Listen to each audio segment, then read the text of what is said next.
Today's daf we're going to be learning is Nedarim daf Mem Gimel. Today's daf is sponsored by Ruchi Summer in celebration of her 2-year anniversary starting daf Yomi. With tremendous thanks to my inspirations, my mom, Meryl Sasnowitz, and our wonderful Rabbanit Mishna.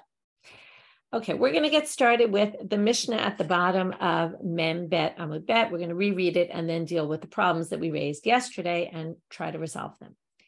The Mishna reads, Hamudar hana'am mechaviro, lo yashilenu v'lo yishal mimenu. So if I can't benefit from, let's say you can't benefit from me, okay, you're forbidden to benefit from me. So I can't lend you anything, that's obvious, because that would be benefiting you. You benefit from me, but you also can't loan me something. I can't loan you money, and you also can't loan me money. Now, buying and selling we already dealt with. That we showed that there's benefit to both sides. We discussed all these issues of the price and how to do it, but if we're, there's depends on how it's done, but generally it's a problem. But then the Gemara starts off with our question. Bishlama lo yalaven, lo yalaven. Obviously, you can't loan the person money. I can't loan you money. If you can't benefit from me, that is an obvious benefit. Because I'm benefiting. Ela lo yalvehim menu. Why can't I take a loan from you? My kamahanile. What are you benefiting from me if I take the loan from you? Ubishlama, and likewise, you can't take a loan from me, and you can't purchase something from me because it's beneficial to you. Ella, you're getting something. Ella lo yishal himenu, but why can't I borrow something from you?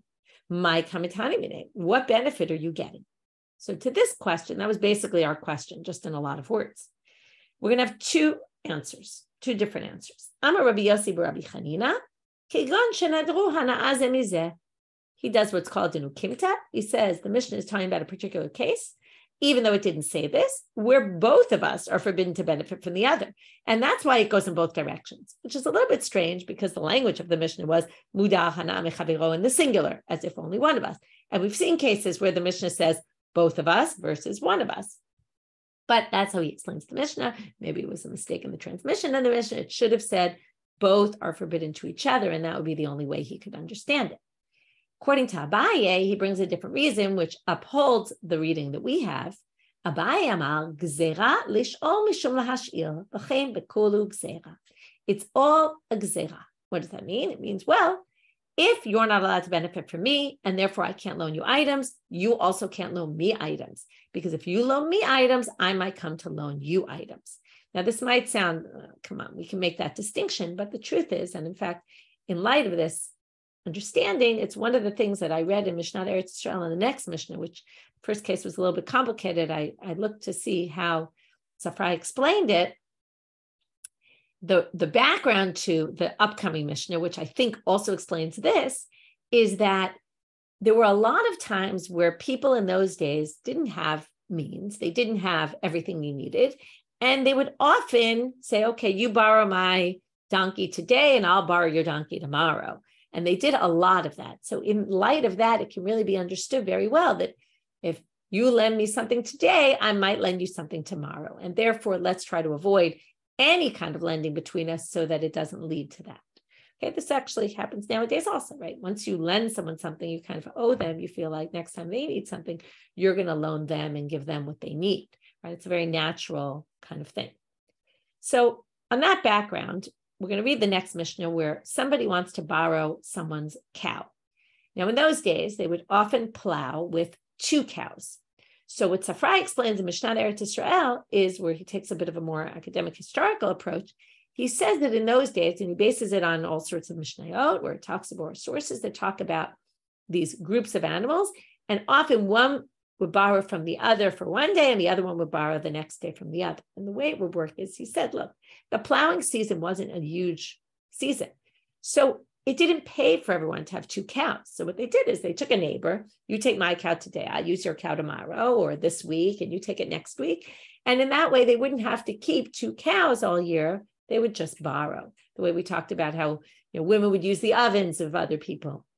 They would go into their courtyard and use their oven and all sorts of things that people would borrow because it just didn't pay for everybody to have, right? It's, nowadays, everybody has whatever, lots of people anyway have a lot of what they need. And it's actually, there's a debate in society, right? Why should we all, right? It's not good for the environment either, for everybody to be having everything. And, to a certain extent, there's something nice about just sharing and, kind of minimizing how many things everybody has. Anyway, the Mishnah starts off like this. I'm going to read the Mishnah according to the way it's generally understood. And then after I explain it in one way, you're going to see all the difficulties with it. I'm going to show you the Meiri's commentary, which actually sheds a lot of light on maybe a better way to read this first case in the Mishnah. Amar lo, hash'ileni paratcha. I go to you and I say, please loan me your cow. At this point, we assume that I want to borrow it for plowing. At least that's the way the simple reading is.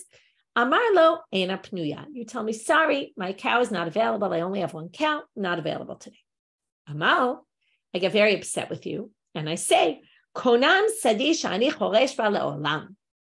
Thank you, but no thank you. I will never, it's a little bit weird. You said, I don't want to give you my para. And I say, I don't ever want your para. I'm never going to use your cow to plow my field.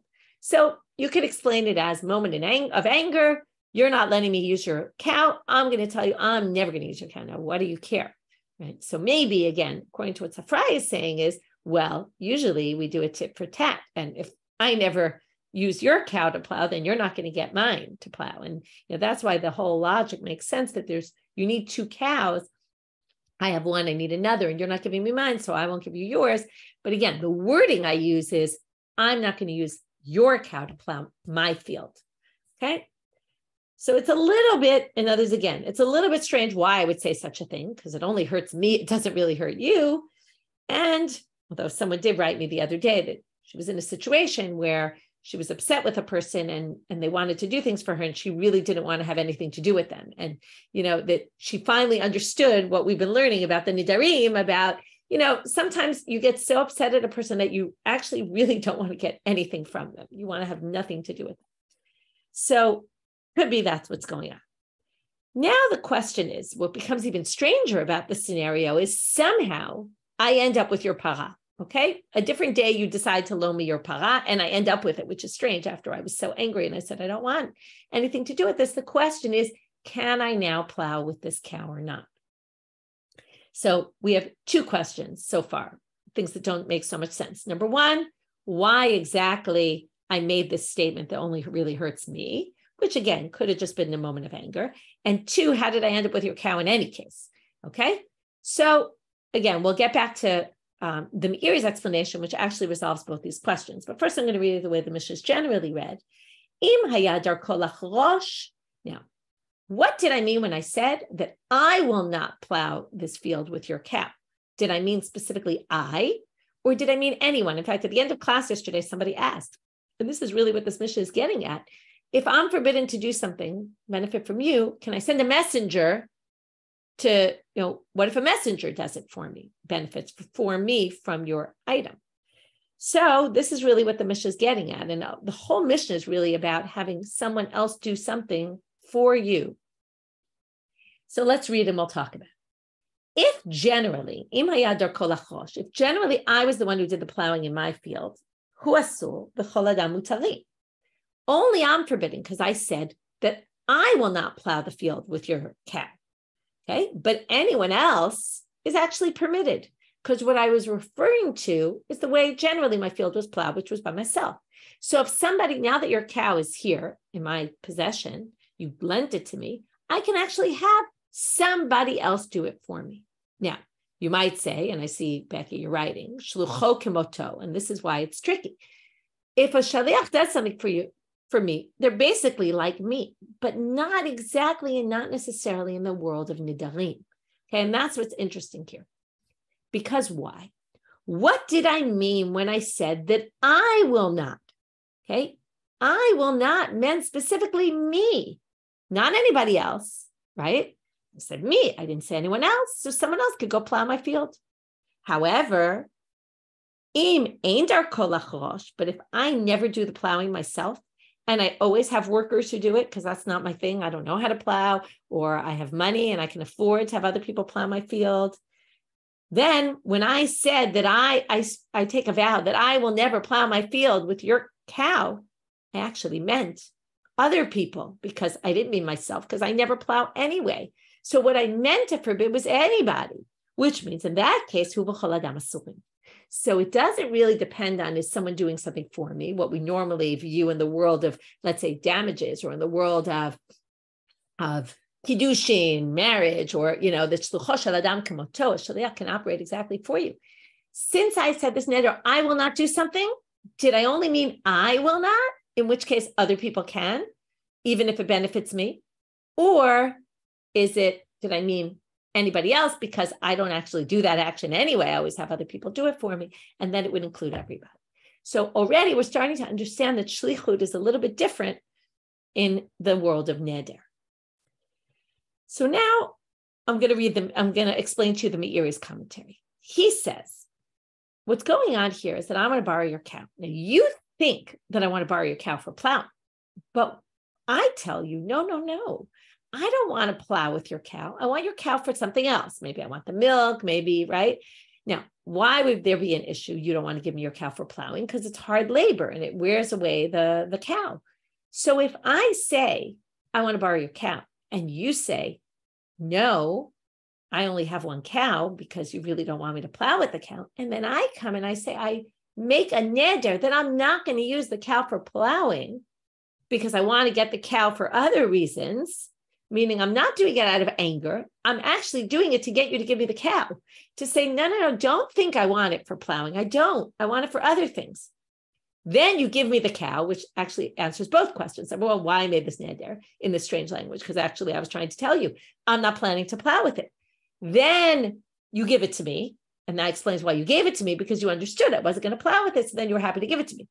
Now the question becomes, if I change my mind and decide to plow with the cow, am I allowed to or not? Right? So I clearly can't, because I took this neder that I will not plow with the cow. But it sounds right, this rhyme, I will not plow with the cow. It sounds like a Dr. Seuss one. But I will not plow with the cow, but maybe somebody else will. Okay, so basically we end up with this, according to the Meiri, it's a totally different reading. The way the vow came about was totally different. And the question is there a way out for me? Can I do this? Okay, so anyway, that's a different way of reading it, which I think makes a lot of sense. The only thing that doesn't really make sense is why in the end do I want to plow? If I promised I wasn't going to, why am I doing this? So it's a good question. And but again, it actually isn't a crazy question, because it could be I was trying to play around and claim I wasn't going to plow, but maybe I actually wanted other people to, and I wanted to somehow get it. And I was doing something, trying to a little bit using trickery, which is going to be actually the theme of the next section of cases in our Mishna, which is also using a way to get around the halacha, which would then actually make even more sense that I was using this to get around it. I really did want to plow with your cow, but I wanted to get you to give me the cow. So I said, I won't do it, but now I'm going to try to have other people do it. So it all depends again, can I do that or not? If other people generally did plow and I didn't, then it won't work. But if generally I did the plowing and this time I hire other people, then you could say that's not what I was referring to. Okay, next. All the next cases are the same type of situation where you are forbidden to get benefit from me, but you're in dire straits and I want to help you. So basically, I said you can't benefit from me, and it turns out you're on the streets, you have no food, you need help. So what can I do? I actually saw this case before. Where did it come up? It came up in Ketubot. Okay, I knew we saw it recently. Ketubot Daf Ayin.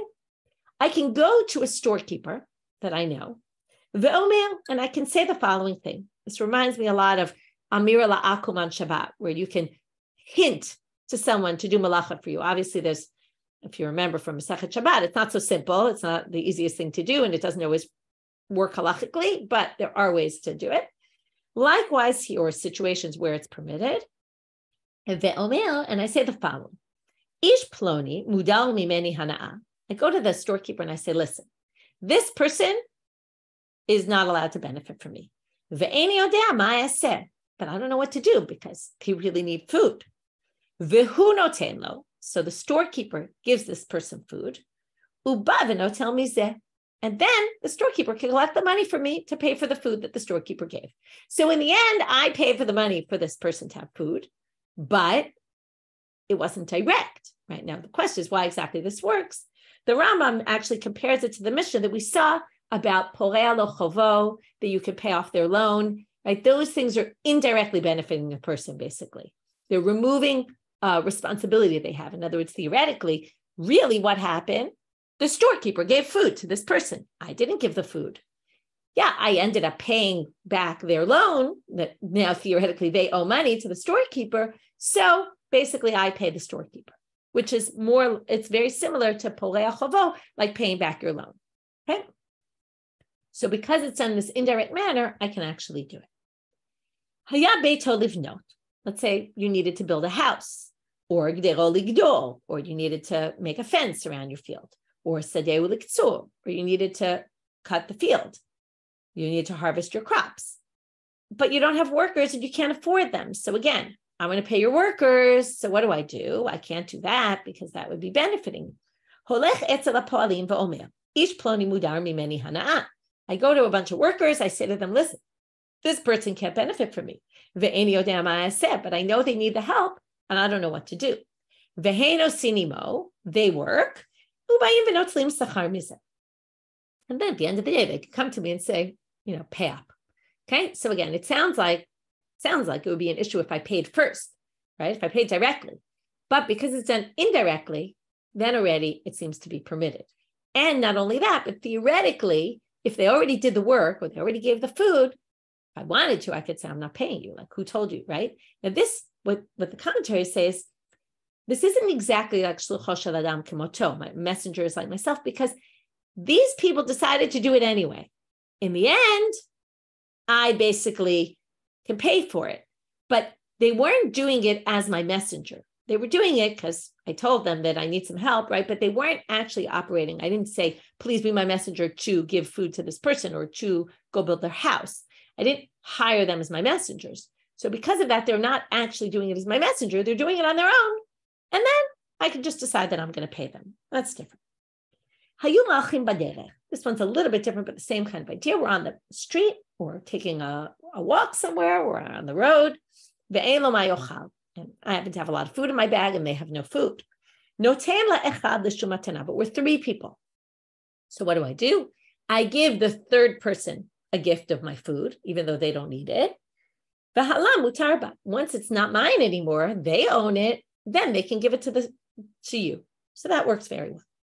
But what if it's just the two of us and you can't benefit from me? I have food, you don't, and I want to help you. And here, there's no chemvani storekeeper. I'm stuck. What do? I can put the food on a rock or on a fence or somewhere, right, nearby. And then I say, this is ownerless. I don't own it anymore. I'm done with my food. I don't need this. I leave it there. Once it becomes ownerless, obviously you can take it, right? Well, maybe not obviously. Well, Tanakama says, Halan notel v'ochel. This is ownerless. You can go pick it up and take it and eat it. Rabbi Yosi osel. But Rabbi Yosi says this does not work. Already, this is too far. This is not going to work. We don't yet know why. The Gemara is going to bring us two explanations. Okay, the structure of the Gemara from here almost till the end is going to be Rabbi Yochanan is going to bring the first explanation of Rabbi Yosi. Rabbi Abba is going to raise a difficulty from a braita. Rabbi Abba is going to resolve the difficulty. Rava is going to question, and here there's the hard part of today's daf is understanding Rava. Okay, there's many different understandings. There's even different girsaot that it's a totally different thing that Rava says. I'm going to go with one explanation, but know that there's at least three basic explanations for Rava. One says it's a question of Rabbi Yochanan. One says it's a question of Rabbi Abba's answer to Rabbi Yochanan. It's a bit of a debate even what line he takes issue with. But either he takes issue with Rabbi Yochanan directly, or he takes issue with Rabbi Abba's resolution against Rabbi Abba's contradiction to Rabbi Yochanan, which in the end knocks out Rabbi Yochanan anyway. And then Rava brings his own explanation. So again, we're going to have two basic explanations, Rabbi Yochanan and Rava.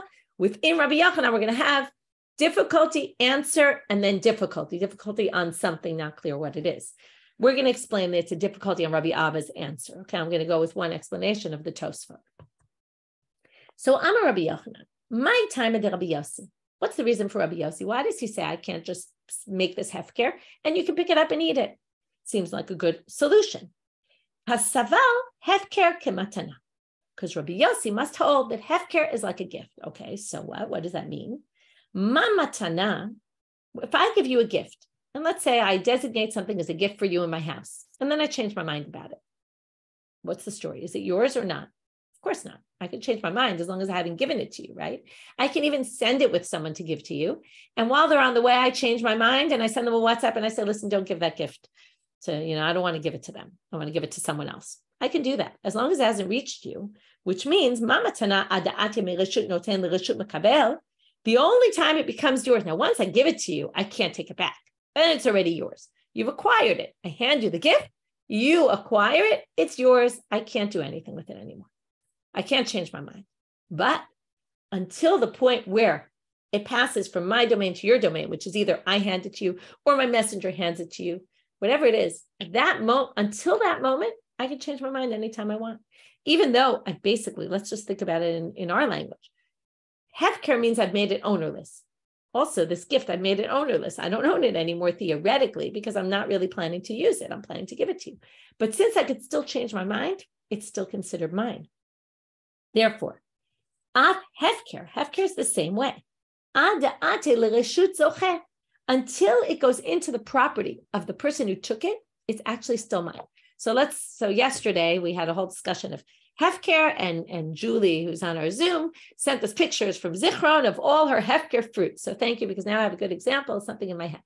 So it's Shemitah year. All our Shemitah fruits are ownerless. So what does Julie do? She takes all her avocados and her other fruits, she puts them outside her house in a basket. Now the question is, are they still hers? So according to Rabbi Yosi, until someone actually picks them up, they are still hers. And if she wants to, now this is a little different because it's Shemitah and it's going to be hefker no matter what. But let's say she decided to get rid of junk in her house and she put it outside and anyone who wants to come can take it. But if she wants to, she could change her mind, obviously, and bring it back into her house. So the question really is, okay, now anyway, by the way, even if you declare something ownerless, you can then say, oh, it's mine now. Okay, you can do that, which actually is going to lead to all sorts of problems we're going to talk about further on. Okay, but not today. So now, since it doesn't really leave my domain until someone picks it up, if I put my fruit on the rocks for you to eat, my sandwich, let's say, until you pick it up, it's actually considered mine. I might have said this is ownerless, but it's actually still mine. I could change my mind and say, I actually don't want this to be hefker anymore. Change my mind. Since I could change my mind, it's mine. Therefore, when you pick it up, you're taking something from me to you. That's forbidden because you can't get benefit from me, and that's benefit from me. So that's the way Rabbi Yochanan understands Rabbi Yosi. To which comes Rabbi Abba and questions. It's Mativ Rabbi Abba. Says in a braita, which is going to start out exactly like our Mishna, Hala notel va'ochel, okay, v'hala notel va'ochel, and after, right, they skip the beginning, I put it on the rock, you can come pick it up and eat it. Rabbi Yosi osel, Rabbi Yosi forbids. Here comes the line. Amar Rabbi Yosi, ematai, when is this? Bizman shenidro kodem lehefkevo, which is what we thought.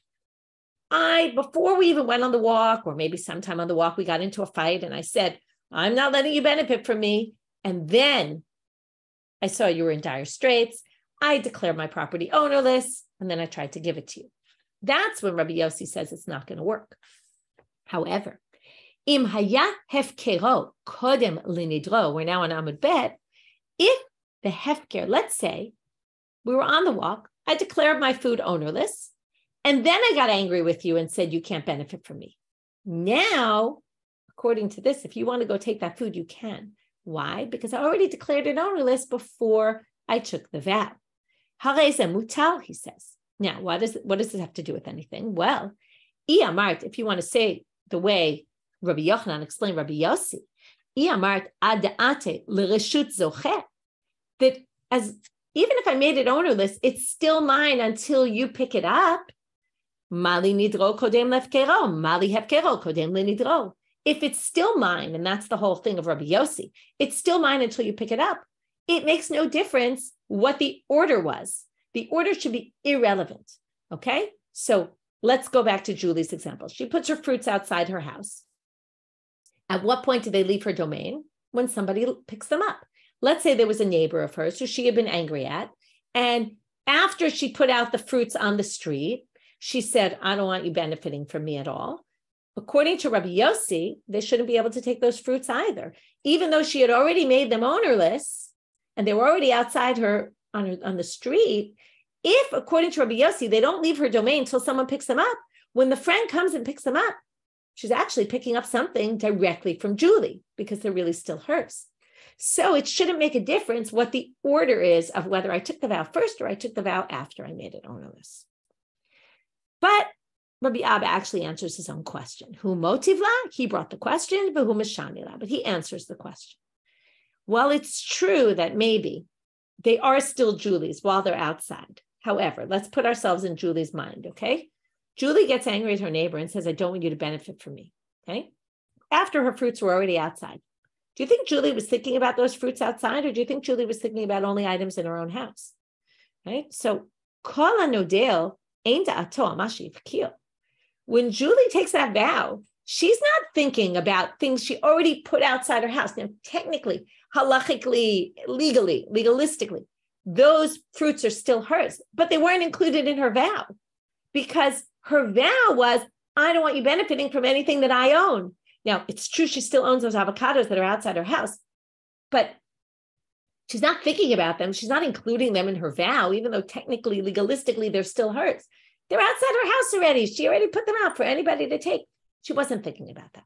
So therefore, Rabbi Abba answers the question. Okay, remember, the question was that Rabbi Yosi and the braita made this distinction between when you made them ownerless. And that should have no relevance if Rabbi Yochanan really explains Rabbi Yosi as saying it's all about, right? It leaves your property when they lift it up. It should have no relevance to the vow. Well, it does, because again, legal is one thing. Vows all has to do with what's in your head. What are you thinking? Okay. And you obviously weren't referring to that. However, Mativ Rava, and here comes the difficult line in today's daf. I'll point out already that the Ran has a totally different version and understands the case totally differently. Rashi understands it minorly differently, has the same girsa, but understands it differently, that the question is really on the explanation from Rabbi Yochanan. We're going to explain, like the Tosfot, that it goes against this line that we just read now. Kol hanoder ein da'ato amashi v'kil. Someone who takes a vow isn't thinking about things that they already made ownerless, or I'll change it slightly, gave away. Okay, and that's going to be our important line for now. Mativ Rava. Rava brings a question for the following source. If I am lying on my deathbed and I start giving out gifts on my deathbed, because right, that's what people do. So miktatan l'rishon, I gave a little bit of money, gift to somebody, okay, or I don't know, something of my property to one person. V'kulan lasheni. Then I said to the second one, everything is yours. So now what happened? I miraculously got better and I didn't die. Now, the rules are, if I gave away all my possessions, then whatever I gave away, okay, in other words, again, what does it mean I gave away? I said it in words. I didn't actually give anything because I didn't die yet. Nothing moved out of my property because I was only when I was supposed to die was this all supposed to happen, right? It's like a will, right? But a verbal one. So I basically said, I'm giving to you a little bit and I'm giving everything. After I said, I'm giving you a little bit, I then said, I'm giving everything to someone else. Okay. So I don't know. I said, I'm giving to Adina a little bit and I'm giving to Sarah everything. So now what happens? Well, I get better. The rules are like this. If I promised a gift, but not all my money, and then I get better, we actually say that's a valid gift and the gift goes through. If I give away all my money and then get better, then I obviously, no one means to actually give away all their money. So whatever I promised is just, it's just not going to happen anymore because I didn't die. Okay, so now what happens? Since I promised the first person, Adina, I promised her a little bit. So she's going to keep her gift because that was just like a gift. And that's considered like the gift of a healthy person. So Rishon kana, Sheni lo kana. The second person didn't acquire anything because I gave the second person everything. Now, I didn't really give the second person everything because I gave Adina some of it, right? So this is where things get a little bit complicated how exactly to explain what exactly they're trying to say here. But Toso basically explains that the way Rava understands this case is that when I said to Sarah, I'm giving her everything, I was actually going against, and it has to be that I actually meant to give Sarah everything for us to say that this reverts back. In which case, we have to understand it, that when I said to Sarah, I'm giving her everything, I was changing my mind about the first part. Okay? Even though I promised Adina a small part, when I said to Sarah, I'm giving you everything, I was changing my mind about it. Now, how can I change my mind? I gave it to her, right? I was, so to speak, I made it ownerless, right? Because again, comparing ownerless to giving a gift, I basically said I don't have ownership rights to this anymore because I'm giving it to Adina. But what do we see here? Okay, now, this is the key line. And again, it's not a perfect correlation, but Rabbi Abba said, Kol hanodeo ein da'ato ma shehifkir. Anyone who takes a vow is not thinking about anything they already gave away, right? Julie put those fruits outside. She wasn't thinking about that when she took a vow. Likewise, what should we say if we hold like Rabbi Abba here, who resolved this contradiction against Rabbi Yochanan? If we hold by his resolution, then we would say the same thing. When I said I'm giving everything to Sarah, it should have meant other than what I already declared is not mine, the gift to Adina. But again, the way Toso reads the case is that when I said everything, I meant everything. And that since nothing had actually changed hands yet, and Adina hadn't lifted the gift and taken it for herself, because I hadn't died yet. So when I said I'm giving everything to Sarah, I meant to basically override that. And that shows that when I take a vow, it's not exactly a vow, but I make a commitment, it could even include things that I already declared ownerless. Okay? And that goes against this line, so therefore, again, it's complicated. There's different ways to read this. Some people think it's coming to teach something else. It's a very complicated case, and how to understand it, right? Whenever there's no good explanation, it means that each explanation has weaknesses. This definitely has some weaknesses, this explanation, because it's not so clear that you have to say that he changed his mind and that, that I changed my mind and that I meant everything. It's not the only way to read the case. Anyway, we'll go with that. And therefore, Rava brings his own explanation. So in rejecting the answer that Rabbi Abba brought to the contradiction he raised against Rabbi Yochanan, we basically, in the end, reject Rabbi Yochanan. As I said, some people think it's a direct comment on what Rabbi Yochanan said, but that's a different thing. Ela amar Rava, haynu tamid Rabbi Yosi, gzeira mishum manat Beit Horon. This is also something we learned previously in Tubot also. It came up in that same sugya where we were discussing things from our Mishna, but it's actually a Mishna on Daf Memchet. So we're going to read the Mishna on Daf Memchet. The reason why Rabbi Yosi doesn't allow this type of hefker, me saying my food is hefker, putting it on a rock, and then you eating it, is because I don't really mean that it's ownerless. Okay, I have an ulterior motive. What am I doing in this hefker? I want you to eat it, right?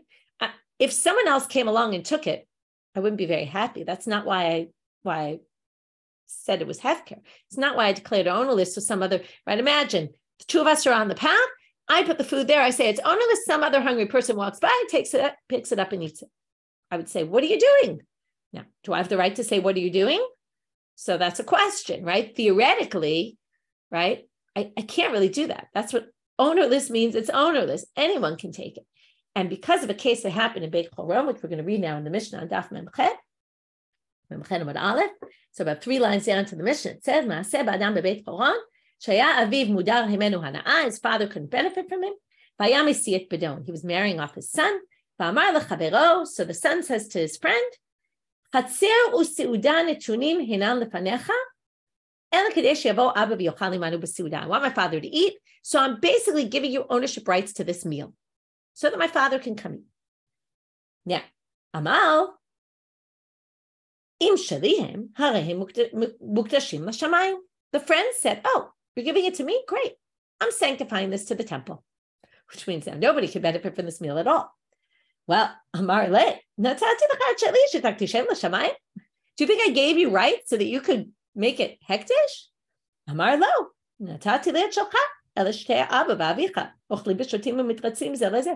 why'd you give it to me? Because you wanted to eat it a meal with your father. And you want me to assume the responsibility for this? In other words, you're just trying to get out of your vow. Now, the Torah says you have to keep your vow. You're using me as a means to basically break your vow, and it's going to be on my head. I don't want responsibility. So you're giving it to me. Great. I'm sanctifying this to the temple. Amru Chachamim. So the reaction to this story was, the Chachamim said, and this is where Rabbi Yosi is coming from, any gift that you give someone or declare something ownerless, if you didn't do it in a way that the person, right now here it's talking about a gift, but we're going to take it to ownerless property. If you didn't really mean that someone could go take it and sanctify it to the temple, but you were actually doing it because you had ulterior motives, like in our case, I just want my friend to eat, well, that doesn't work. That's not actual hefker, okay? As a reaction to this story, because they didn't want people using this, right, to get out of responsibilities or vows or things like that. So therefore, this is the same type thing. And that's why Rabbi Yosi says it according to Rava. So again, we had two explanations, right? Either we go with Rabbi Yochanan, which we had difficulty with in the end. It didn't seem to work. We say hefker is like a gift and it basically doesn't leave my domain until you pick it up. That's fine. Or is that not the case? It really isn't mine, but it's actually not hefker because I didn't really mean for it to be hefker. If someone had gone and sanctified to the temple or alternatively taken and eaten it for themselves, that wasn't why I made it hefker. I made it hefker so that you could eat. And that's not really declaring something ownerless. Now we're going to end with a braita that we're going to explain more down the road, which is another issue where we're concerned about hefker, is that hefker causes you to basically, if you have hefker property, it's no longer obligated in the tithes, okay? Trumot, maschot, it's no longer obligated because it's not yours anymore. So there were people who would be mafkir their stuff so that they could get out of Trumot and Maschot, and then they would take it back, okay? So comes this braita and says, we're going to understand this better tomorrow, hamafkir et sadehu. If I basically say my whole field is hefker, within the first 3 days, I could change my mind, and then the hefker is meaningless. Even, it sounds like even if you took it, you took part of my field, I could say, oh, I didn't really mean this within the first 3 days. Okay, after that, I can't change my mind about it. Okay, then it's really ownerless. So what this is and how this works, we're going to have to figure out in tomorrow's daf, and we'll talk more about hefker and all different kinds of ways of making your property meaningless, and again, how it relates to this issue of Trumot and Maschot and how we avoid people from abusing the system and trying to get out of giving their tithes by declaring their property ownerless. That will end for today, and pick up from here, as I said, tomorrow. Have a great day, everyone.